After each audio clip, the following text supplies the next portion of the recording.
Salut les snipers, c'est Alex et dans cette vidéo on va voir ensemble comment développer un plan de trading efficacement, précisément pour que vous augmentiez le maximum de votre profit. Alors un plan de trading, qu'est-ce que c'est? Eh bien ce n'est pas tout à fait comme un système de trading. Un système de trading, eh bien c'est un système de votre méthodologie que vous suivez étape par étape. Vous avez des étapes dans votre méthodologie et voyez ça comme des verrous que vous déverrouillez. Si telle condition est remplie, vous pouvez passer à l'étape 2, à l'étape 3, à l'étape 4, etc. Ça, c'est un système de trading, ce qui vous permet de prendre position sur les marchés financiers, alors qu'un plan de trading, ce n'est pas tout à fait la même chose parce que ça va être avant le système, avant de prendre position. Ça va être plutôt un ensemble de règles définies avant de prendre position. Un système vous permet de vous placer sur les marchés financiers, un plan de trading vous permet d'être constant et d'avoir des règles, des méthodologies. Alors comment développer un plan de trading? Eh bien c'est ce qu'on va voir dans cette vidéo. Je vais vous donner mon plan de trading que vous allez pouvoir suivre étape par étape et on va voir ensemble à quoi ça sert et on va voir ensemble que c'est très puissant d'en servir un parce que plus vous allez être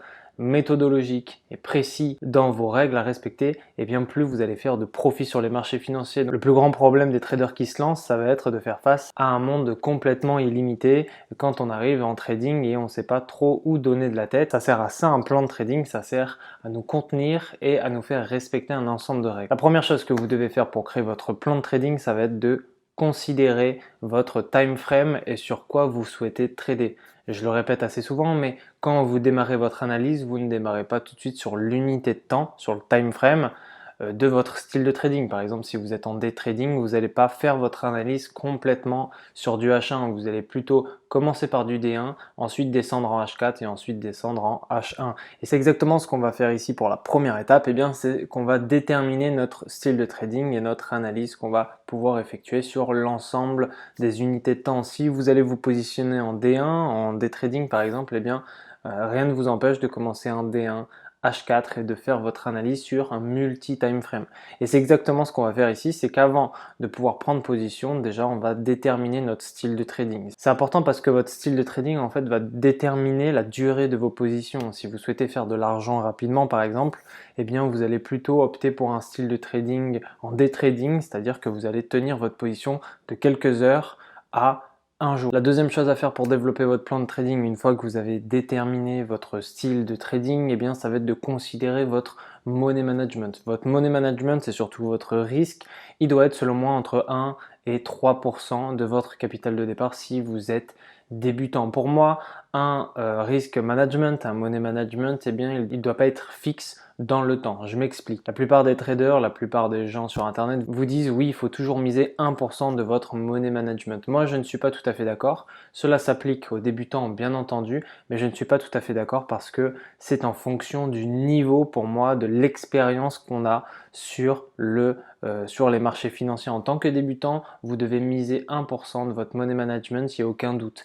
Mais une fois que vous prenez de l'expérience, eh bien vous pondérez un peu ce choix de ne faire qu'1%. Pourquoi? Parce que 1%, honnêtement, dans la pratique, vous allez prendre les miettes. Et prendre les miettes en trading, ça va vous démotiver. Donc moi, je vous invite à monter de pourcentage en fonction de votre niveau. Ne misez pas tout de suite dans 2 jours 50% de votre capital, ça va rien donner, ça va vous emmener nulle part sauf vers la banqueroute. Misez 1%, ensuite 2% et ensuite mois après mois, vous pouvez augmenter. Donc il est très important de suivre son money management évidemment, mais tentez de voir un peu ce qui vous convient. Est-ce que c'est 1%, est-ce que c'est 2%, est-ce que c'est 3% de votre money management? Selon moi, 3% c'est maximum si vous êtes débutant, si vous êtes expérimenté. Normalement, vous savez exactement combien miser, 5%, 6%. Il y en a même qui aiment miser 10%, mais ne préfèrent faire qu'un trade et mettre un trade par mois. Par exemple, j'ai des amis traders qui font par exemple un trade par mois, mais ils mettent 10% de leur money management. Alors peut-être ça vous paraît fou si ça fait longtemps que vous êtes dans le trading,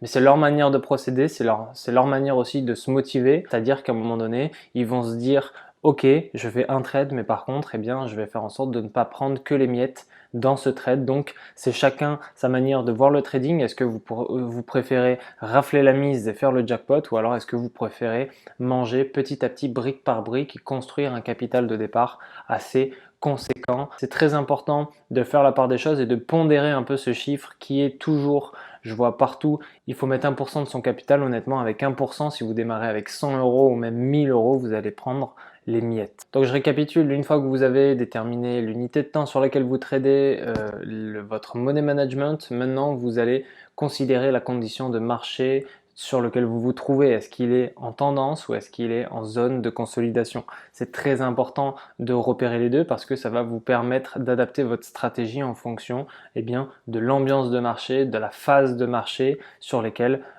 vous pouvez être. Donc c'est en ça que c'est très important et c'est en ça qu'un plan de trading vous sert parce qu'il ne faut pas négliger les étapes dans lesquelles vous allez entrer sur les marchés financiers. Vous devez déterminer sur quel marché votre stratégie, votre plan va être efficace et va être effectué. Dans notre cas, ça va être le Forex, mais si vous aimez trader les CFD, les futurs ou alors les actions, eh bien vous allez devoir déterminer votre plan de trading, c'est-à-dire que soit vous allez vous focus sur le Forex ou soit vous allez vous focus sur les actions, mais il ne faut surtout pas se disperser parce que ça va vous faire perdre du temps, de l'argent et vous allez penser qu'il y a des opportunités à prendre partout. Parfois c'est vrai, parfois c'est faux, parce que les opportunités ça va, ça vient et il ne faut pas croire que le monde est à nous quand on arrive en trading parce que c'est le meilleur moyen pour votre ego de gonfler et de vous mettre en surconfiance et donc de vous emmener à perte. Donc c'est pour ça qu'il est très important de faire la part des choses dans le trading et de savoir exactement ce